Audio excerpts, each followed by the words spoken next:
The wind that blew through the godswood of Winterfell that night did not speak of peace. It carried whispers from the crypts below, chilled and heavy with names long buried. Ned Stark stood still beneath the red leaves, his hand resting on the bark of the weirwood, eyes closed as if trying to hear something older than memory. But no gods answered.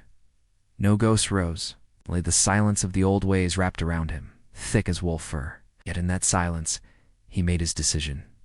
King Robert was dead. Poisoned, or so whispered Littlefinger, who had whispered many things lately. The truth was buried in the capital, wrapped in silk and treachery. The Lannisters moved fast, as Cersei had crowned her boy, Joffrey, barely cold from her husband's corpse. A golden lion on a false throne, Ned had warned her. He had offered mercy. That mercy now cost him his office, his men, and perhaps his head. Did not yet. No, not yet. They called it rebellion. What breaking of oaths. But when oaths are built on lies, what remains to honor? Jon Arryn had died for uncovering the truth. Ned had bled for it, and now the Starks would rise for it. Sansa was still a prisoner in the Red Keep, her soft letters begging him to bend the knee to Joffrey. Arya had vanished. Varys claimed she had escaped with a swordsman of Braavos. Ned could only hope. But Robb, his eldest, now led the North's banners southward. What had begun as a call for justice had become something else. Something darker, more final. For when Robb Stark crossed the neck, he no longer marched to demand his father's release. He marched to carve out a future where the North would kneel no longer. Ned sat in darkness beneath the heart tree that night. As ravens carried word across the kingdoms, the North had declared independence. But this was not the same as before, not the old muttering of proud bannermen. This was fire, this was steel, this was empire. For when the river lords bent the knee to Robb and the Vale secretly sent grain and arms under the seal of Lady Arryn, a line had been crossed. The North did not want peace. It wanted power, and the South, fractured, greedy, blind, would give it. Robb offered his father the crown first, but Ned, as always, refused. "I am not a king," he said. "I swore fealty to Robert, and before him, to the realm. But the realm had broken its vows. The realm had crowned bastards and slit the throats of truth. The realm had given him a blade at his back and called it justice. And when Catelyn returned from River Run with her brother's blood on her hands, and word that Jaime Lannister had taken up arms again, Ned knew. There would be no compromise, no diplomacy, and no 7 kingdoms united under one crown. There would be 2 Westeroses now. One would belong to House Stark. He did not take the title of king. Instead, he took something older, something colder, wrought in the ice of tradition and fire of vengeance. He became Emperor of the North, Warden of the True, High Protector of the Vale and Rivers. The lords of Carhold, Manderley, Umber, and Reed swore oaths sealed in old God's blood. Even the Blackfish, grizzled and weary, placed his sword at Ned's feet. The North was not asking anymore, it was claiming. But power did not bring peace. Not in Westeros. Tywin Lannister struck first. 1,000 men burned their way through the Riverlands. Gregor Clegane unleashed hell upon the Trident. Ravaged towns, hanged children, gutted lords who had pledged fealty to the wolf. And as Winterfell's ravens blackened the sky, Ned's face became stone. He summoned the bannermen, he wrote to Stannis. He demanded justice, and when no answer came, he marched. The sight of Ned Stark, in blackened steel armor, gray cloak billowing like a storm cloud behind him, became legend before the first sword crossed. They said the old gods walked with him. They said the snows followed his war host like a ghost army. But it wasn't gods or ghosts. It was anger. It was betrayal. It was years of silence and honor used against him, finally shattered. This was a Stark who no longer bowed. The march south was a reckoning. Each holdfast they passed remembered Harrenhal, remembered the rebellion, remembered the Mad King's flames and Robert's hammer. But this time the fire came from the north, and it was colder than death. At Harrenhal they found the corpses. Over 200 Riverlanders, butchered like animals, nailed to the walls in mock crucifixion. A message from Tywin. Ned stood before the twisted black towers, jaw clenched. He said nothing. He just ordered the banners to burn the corpses, bury the bones. And when the flames kissed the cursed stone of Harrenhal, the North gave no prayers, only silence. Whispers of an empire spread like fire across the kingdoms. In Dorne, Prince Doran sent ravens to the northern emperor, requesting terms. In the Stormlands, Gendry whispers called him the true son of Robert was raised in secret under the watch of the Brotherhood without banners. But it was the Vale that shook the foundations. When Lady Lysa, Aeron declared that the Vale would recognize the Stark Empire as sovereign and sent 10,000 knights through the Bloody Gate. The game changed.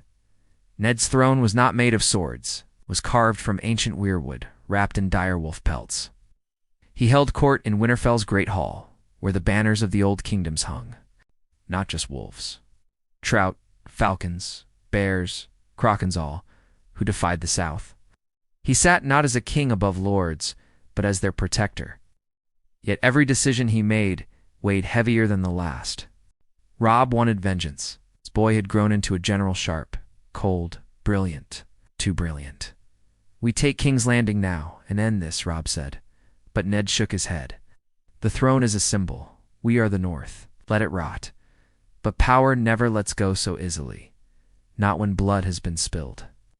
Not when Cersei's spies were found in the crypts. Not when ravens brought word that Sansa would marry Joffrey by force if Ned did not surrender his crown." And that's when the man who never bent finally broke, gathered as close as Catelyn. Robb, the Blackfish, Maester Luwin, and a shadowed figure from the east, Ser Jorah Mormont, returned from exile, bearing strange tidings from across the sea. "Dragons have been born," Jorah said, "in the east. A girl with silver hair rides with fire." Ned said nothing at first. Then he turned to the fire and whispered, "Then winter must come for all." But the choices were no longer his alone. Behind closed doors, a plan formed, a march south, a final strike, to rescue Sansa, to end Joffrey, to dismantle the rod of the Iron Throne, not to claim it, to crush it. And thus, the Emperor moved. Winterfell emptied like a storm cloud released. Robb at the head, the Blackfish with the vanguard, the Ares falcons circling in the sky.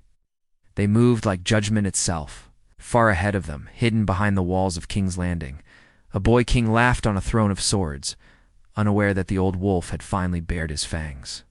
The gates of King's Landing loomed in the distance, their blackened iron scorched from the last time dragons had flown above them. But the banners outside were not of dragons, nor lions. They were wolves, falcons, and trout. The air was thick with tension, heavier than the summer heat that clung desperately to the capital's walls. Robb Stark stood atop a hill overlooking the city, his direwolf gray wind pacing beside him, ears flat, lips curled. He had never seen the Red Keep with his own eyes, only heard stories, heard how his father once walked those halls with honor and nearly died for it. Not this time. This time they would come as conquerors. Ned had not ridden with the vanguard. His war was not with brick and sword, but with truth, strategy, and survival. He remained at Harrenhal strengthening supply lines, negotiating with the lords of the Vale and Riverlands, ensuring the Empire's rise would not crumble under the weight of its own ambition. But Robb, blood still hot from Jaime Lannister's last stand along the Blackwater where the Kingslayer had tried, and failed, to break the northern lines, was ready to end this. No siege, no starvation, no waiting.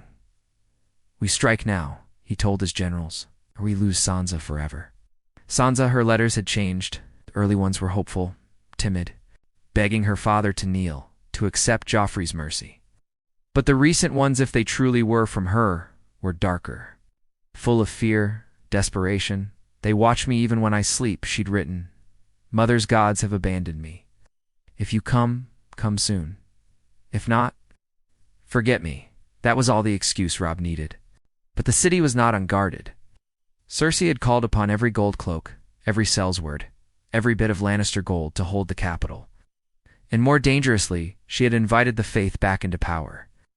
The High Septon, armed with zealots and burning scripture, had declared Robb Stark a false king. A wolf in the skin of a godless emperor, he preached to the streets. He comes to destroy the sacred order of the realm, and the small folk hungry. Scared, broken by years of war, believed him. But they also remembered the flames, the madness, the broken promises. And many wondered if a Stark truly marched on King's Landing again. Perhaps winter was not death. Perhaps it was cleansing. The attack came before sunrise. Robb had divided his forces. Ow. The Falcon Knights of the Vale struck the eastern gates in waves of silver and blue. Tully men crossed the black water in silence, under cover of fog, and cut off the Gold Cloak's retreat routes. In the north struck hardest. From the western hill, Robb himself led the charge, grey wind howling ahead of him, eyes glowing like twin lanterns of death.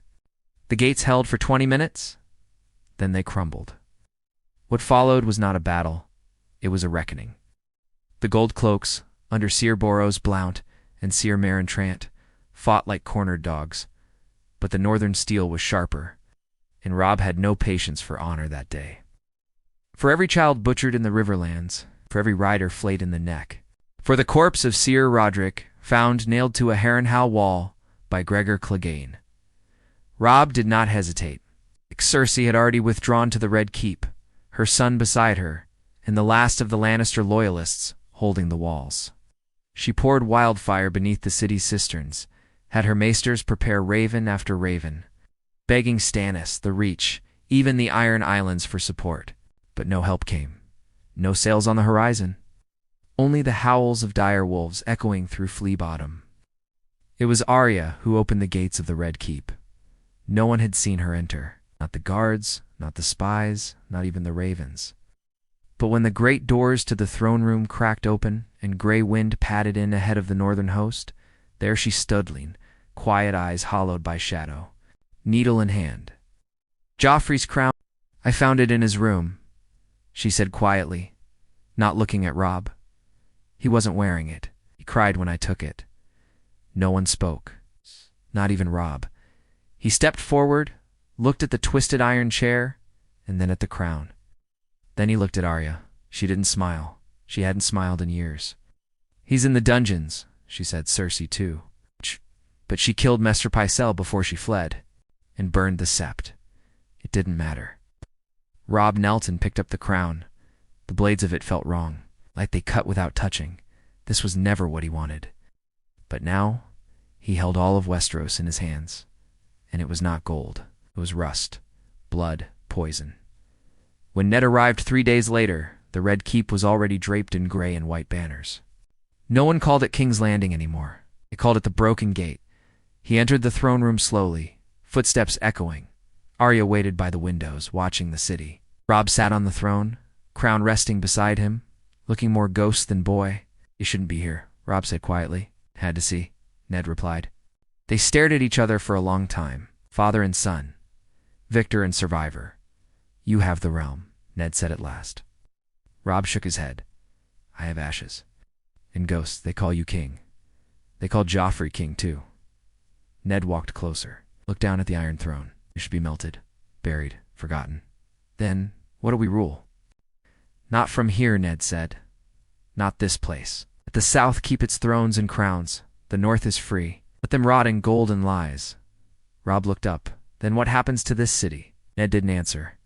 Later that night, in the dungeons below the Red Keep, he found Cersei. Her face was pale, blood on her hands, but her eyes still burned. She laughed when she saw him. The wolf finally bites, she hissed. I offered you mercy once, he said, and I spat on it. Ned nodded. You'll hang. Not for me. For the realm. But her last words echoed. You think you've won? But dragons fly again. And he knew. This was only the beginning.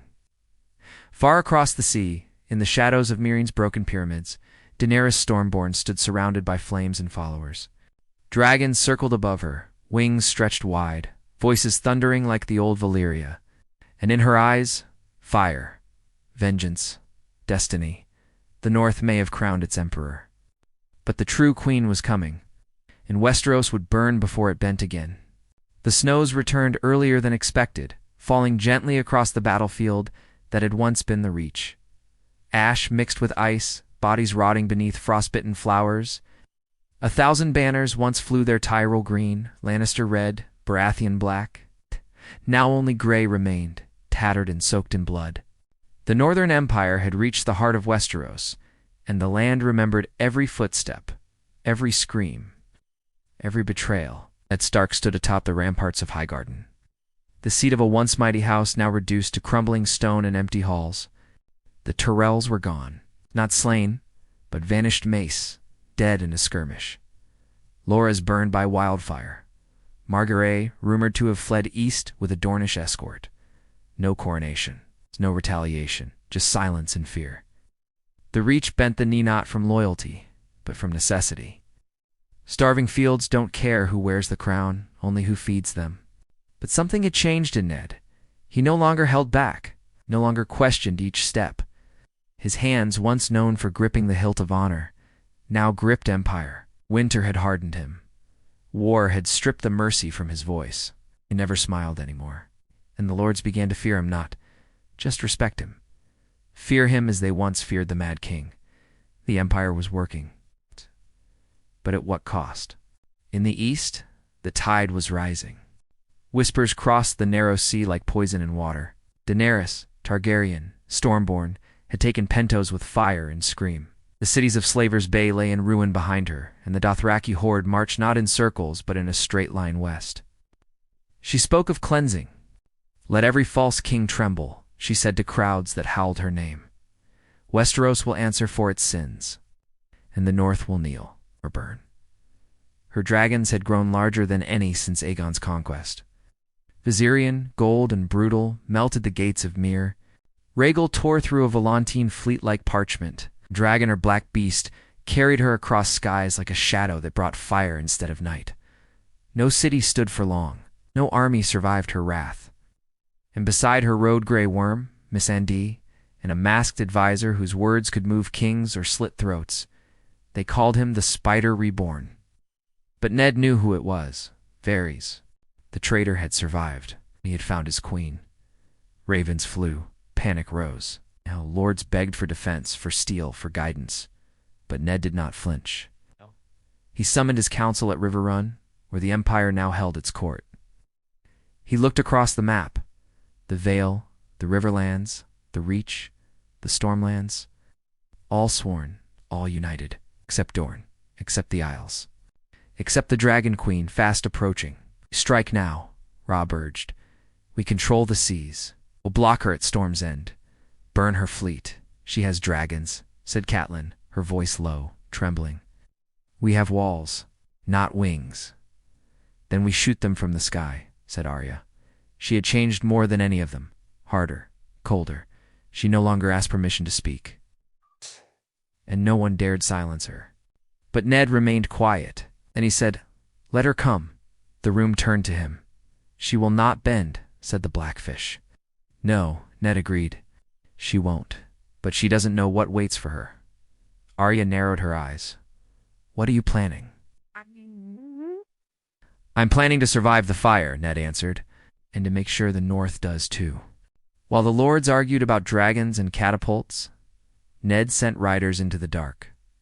Secret paths, ancient contacts, old debts owed. The maesters called it madness. Now the council called it desperation, but he called it insurance. And deep beneath Winterfell, where the oldest tunnel slept, strange fires began to burn.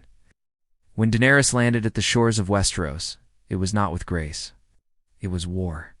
Storm's End fell in 2 days. The Baratheon lines, already broken, could not withstand the might of fire and Dothraki rage.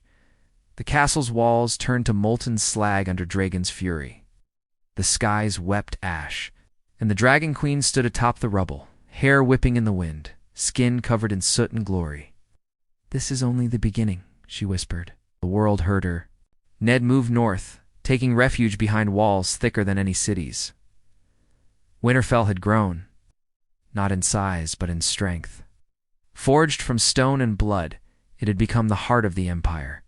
Every road fed into it. Every raven reported to it. And in its depths, Maester Luwin worked tirelessly on what he called the last hope of the old world. A weapon. No, not a sword. Not a siege tool. A secret. Meanwhile, Daenerys marched. Every city that resisted burned. The Vale's outer keeps were crushed by dragonfire. The Riverlands bled again. Even Arya, with all her tricks, could not hold the Dothraki forever. She killed. She disappeared. She reappeared. But the tide was endless. Then came the letter. delivered by a rider half dead with cold. It bore the Targaryen seal. To the false emperor of the north, it read, "Where reign is a shadow, built on the bones of cowards and traitors.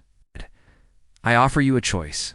Bend the knee, or let the world see Winterfell turn to ash. Your people will curse your name as they burn. Your children will scream in your halls. This is not a threat. This is prophecy. Choose." Ned read it once, then burned it. He gathered the realm's last defenders, not soldiers, not knights. Children, women, old men. The North had no more armies to give. He spoke not as emperor, but as father. The dragons come, but so does winter. Let us see which is colder. 3 days later, dragon appeared above the trees. His shadow drowned the sun. Behind him, Daenerys rode with silver hair blazing, eyes glowing with fury. Her army spread like disease across the land. No mercy, no pause. But when she reached Winterfell, she found it abandoned, silent. Only one rider waited outside the gates. Robb Stark, alone. He dropped his sword. Daenerys stared at him, confused. "You surrender?" she called out. He nodded. "Take me, just me." Dragon roared behind her. She ordered him seized. But the moment her soldiers crossed the gates, the trap was sprung. Fire erupted from the earth. The ground cracked. Black powder, a secret rediscovered from Maester Luwin's archives, detonated under the Targaryen front lines. Hundreds of Dothraki vanished in flame. Dragons screamed, rising to the skies. But it was too late. Ned had never planned to win the war. He had planned to end it. He emerged from the crypts with Arya at his side. A signal lit from the tower. Crossbow bolts giant, northern forged, tipped in dragonglass shot toward the sky. One missed, two missed. The third pierced Dragon's wing. The beast spun, shrieked, spiraled toward the woods. Daenerys fell. Her army faltered. But Ned didn't cheer. He marched to her, to end it, one way or another. The forest swallowed her. Daenerys stumbled through the snow-laced pines, one hand clutching her ribs, the other dragging behind her like dead weight. Blood soaked her sleeve, sticky and warm against the cold bite of the north. The fall had shattered something. Bone, perhaps? Or maybe pride? Dragon's screams still echoed somewhere far beyond the tree line, pained and furious, but fading. She tried to call for him, but her voice cracked like brittle ice. No answer came. Each step felt like a betrayal of her body. Her foot snagged on her root. She fell again. This time she didn't rise. The cold crept up her spine like a whisper. Then came the crunch of snow. Not a soldier. Not a Dothraki. Someone slower. Measured. Ned Stark stepped into the clearing, his cloak heavy with frost, eyes shadowed, face unreadable. She looked up from where she lay, half buried in the earth. "So, this is how it ends?" she asked, her voice hoarse. "No," he said quietly. "This is how it begins." She expected a sword. Instead, he offered his hand. The North had won, but there was no victory. Only cost. Thousands dead. The veil broken, the reach scorched, the North's might scattered. Even in triumph, Ned saw the price of vengeance. Saw it in Arya's 1,000-yard stare. Saw it in Robb's clenched jaw and the tremor in his right hand. Saw it in the haunted eyes of the survivors huddled behind Winterfell's walls. He brought Daenerys back, not in chains but in silence. The court gathered, stunned. Catelyn gripped her husband's arm as if trying to understand his decision without speaking it aloud. Robb refused to look at the Targaryen. Arya's hand stayed close to her dagger the entire time. Only Bran, now seated in a wheeled chair, crafted by the blacksmiths of the Vale, seemed unbothered. He stared through her, as if he'd already seen this moment long before it arrived. "She burns cities," Robb spat. "She is fire. We are ice. Let the gods judge her."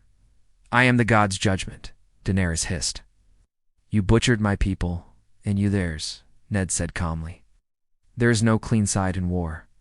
"She'll never kneel," Arya warned. "I won't ask her to," Ned replied. There was a pause. The words sank in like frost into wood. "She stays," Ned continued, "as guest, not prisoner, not ally, until the realm decides what it becomes." "What it becomes," Catelyn echoed. "Ned, there is no realm left. It's just ruins and grudges. Then we build something better. The lords didn't like it. Not the Mormonts, nor the Blackwoods, nor the remnants of House Royce, letting a dragon queen live after so much blood. Madness. But they had seen enough of war, enough of fire. If Ned Stark cold, immovable Ned Stark offered a path forward, most followed, some begrudgingly, some silently. But none defied him. Daenerys did not stay silent. "I will not be your symbol," she growled, seated in the great hall beneath a banner that was not hers. "I am not a token for unity." "You're not," Ned replied. "You're a survivor." "Just like us in Dragon?" she asked. "He still lives. He was last seen flying east," Maester Luwin said. "Wounded but not dead." Arya crossed her arms. "He'll come back." "Let him," Ned said. Days turned 2 weeks. The Empire held, just barely. Food was scarce, supplies thinner. The Iron Bank of Braavos sent messengers demanding restitution for the burning of Lannisport's grain fleet. The Iron Islands raided western shores again. Dorne remained silent, watching. But no armies moved. Not after Winterfell. Not after the trap that crippled a queen. Then came the ravens from the citadel. The long night had not ended. The wall stood quiet. But beyond it, movement, death, cold. Samwell Tarly arrived under cover of snow, beard, thick eyes sunken. He brought tales from Castle Black of men disappearing in the woods, of strange shadows in the snow, of how the wind sang again, not whispers, wails. The White Walkers stir, he told them, and this time there are more. Robb laughed bitterly. "We just fought the South's madness. Now the dead rise again," but Ned didn't laugh, closed his eyes. "This war," he said slowly, "was never the true one, so they prepared." Daenerys was given her own wing in the rebuilt halls of Winterfell. She rarely left. She did not speak much. But she listened, observed, watched the people she once planned to burn. Children with wooden swords, farmers turning into smiths, girls training archery beside boys. It was not the North she'd heard about, not savage, not soulless. It was hardened, wounded but alive. Then came Bran. He visited her one morning, wheeled in by Hodor's Khazan, strong, silent. "You dream of fire," Bran said simply. Daenerys frowned. "You see that? You see more? What else do you see? That you'll make a choice?" She narrowed her eyes. "And what choice is that? To save the realm, or to finish what you started?" The cryptic words lingered long after Bran was gone. Meanwhile, Arya and Robb traveled north, beyond the wall, to confirm Sam's fears, to find what stirred. What they found broke them. The dead were organizing again. It's no longer mindless whites, no longer chaos. They built camps, stood in formation, moved by command, and in the center, a child. A boy no older than 8, with skin pale as snow, eyes like frozen stars, seated on a throne of ice bark and bone. "He speaks," one ranger whispered, "in dreams." Arya barely escaped. Robb lost 3 fingers to a bite that wouldn't heal. When they returned to Winterfell, their silence said more than words ever could. Winter had returned. Truly, Ned stood before the court once more. "The South is broken," he said. "But the North must rise, not as an empire, not as a kingdom, but as the last wall between life and what waits beyond." Daenerys stood beside him, not by choice, but by purpose. "We were enemies," she said, voice steady. "But what's coming does not care about crowns." Ned nodded. "Comes for the living." And for the first time since the war began, the court agreed. Together, an army was raised. Northmen, Riverlanders, Reach Knights, even the Vales scattered banners. They came not for conquest, but survival. And at the front stood a Targaryen and a Stark. The last chance for Westeros. The frost arrived faster than anyone expected. By the time the ravens reached the southernmost keeps, warning of the march of the dead, snow was already falling over the neck. Crops froze in the soil. Rivers slowed. The sky dulled into a permanent gray, as if the sun itself had turned its back on the realm.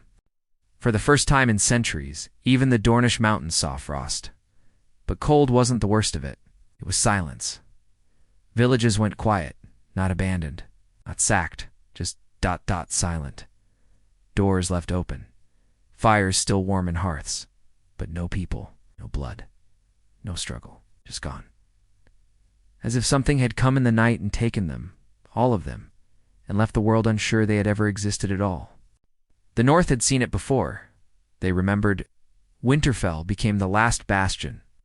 The great halls were turned into barracks, its crypts reinforced as shelters. Forges burned day and night, blacksmiths hammering steel until their hands bled.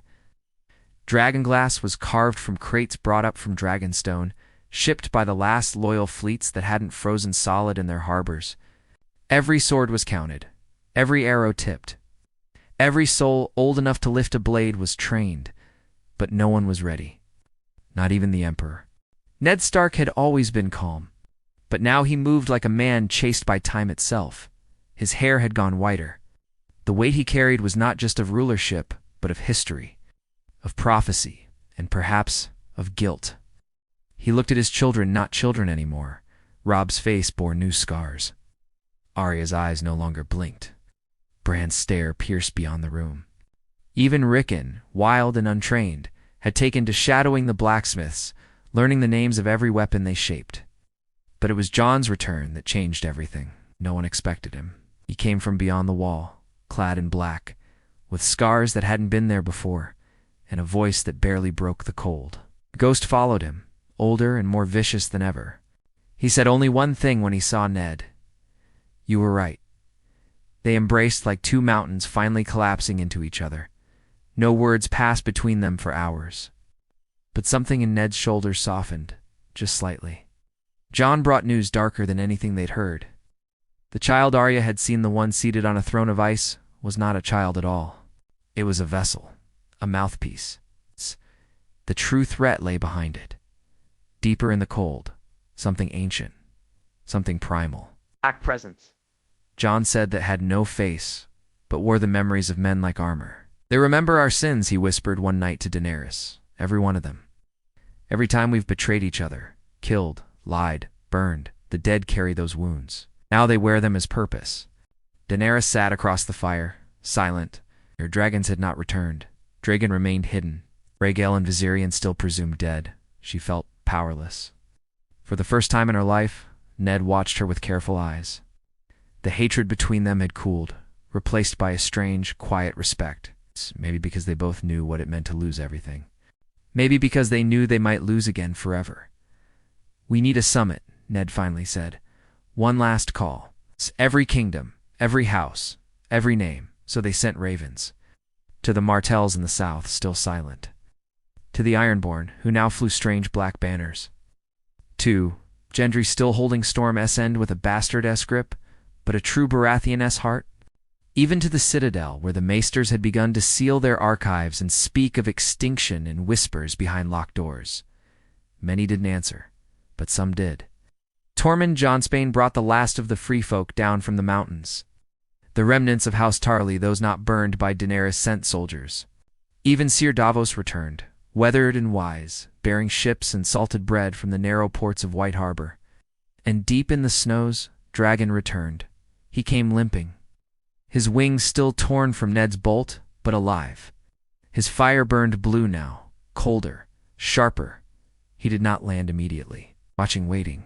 Then, one night, he landed outside the Winterfell gates and laid his head at Daenerys' feet.